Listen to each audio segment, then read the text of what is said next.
Hi, this is Bob with RT Olson Plumbing. We're here in Corona and we're changing out a gas control valve and the thermal pile, or the pilot light assembly, which controls the pilot on the water heater.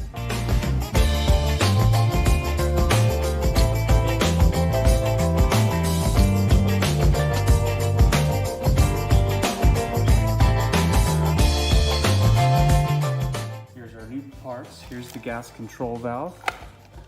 Here's the pilot light assembly. Now we're going to reconnect all the wires from the gas.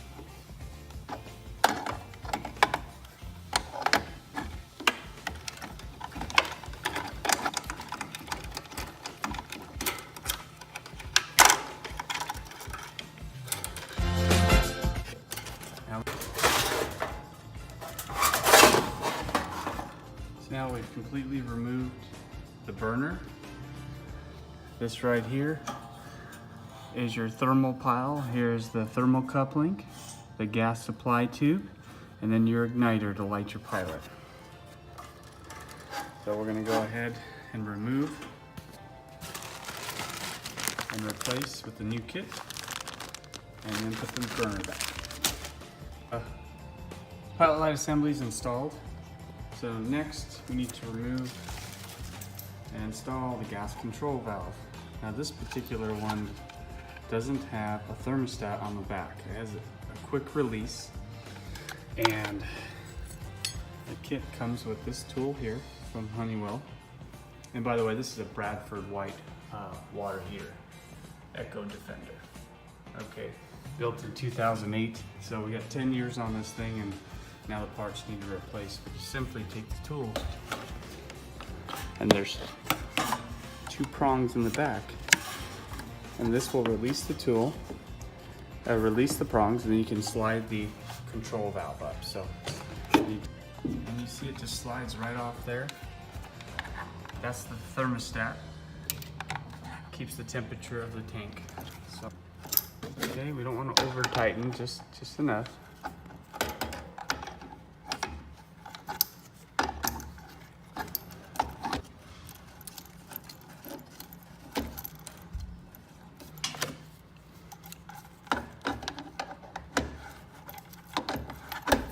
The original adapter I took out.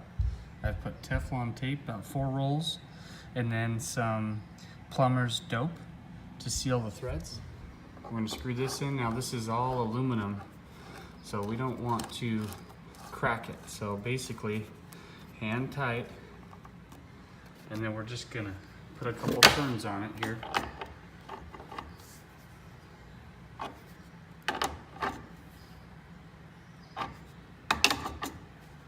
And that should be tight enough, and then reconnect the gas supply. Now, here's a trick.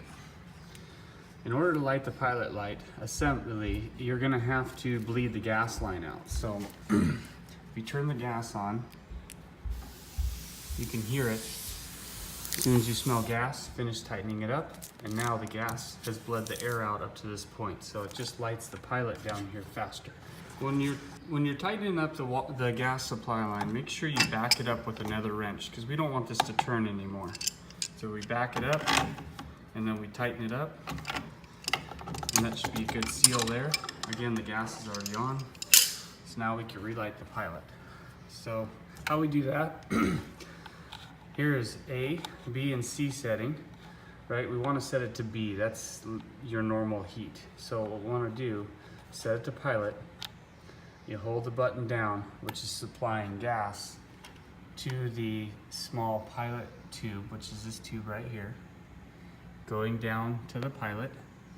Okay, then you hit the igniter.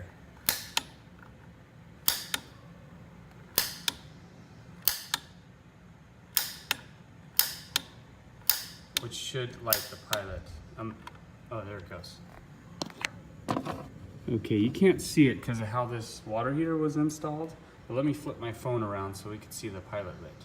My hand's still on the button. Okay, so want to see if the pilot's lit.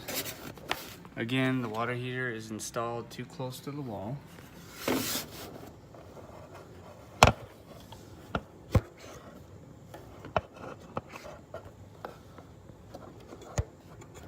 There it is. Okay, so we can see the pilot is now lit. It's staying lit because we have a new pilot light assembly.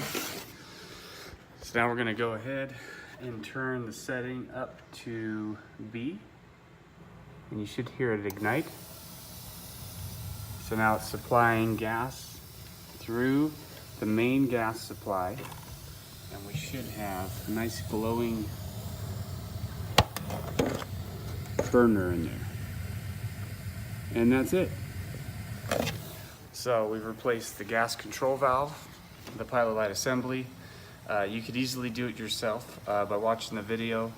If you like what you see, please subscribe to my YouTube video, or my YouTube page, sorry. And I hope this helped you out. If you need any assistance, you can call RT Olson Plumbing at 951-533-5071. Thanks for watching, guys.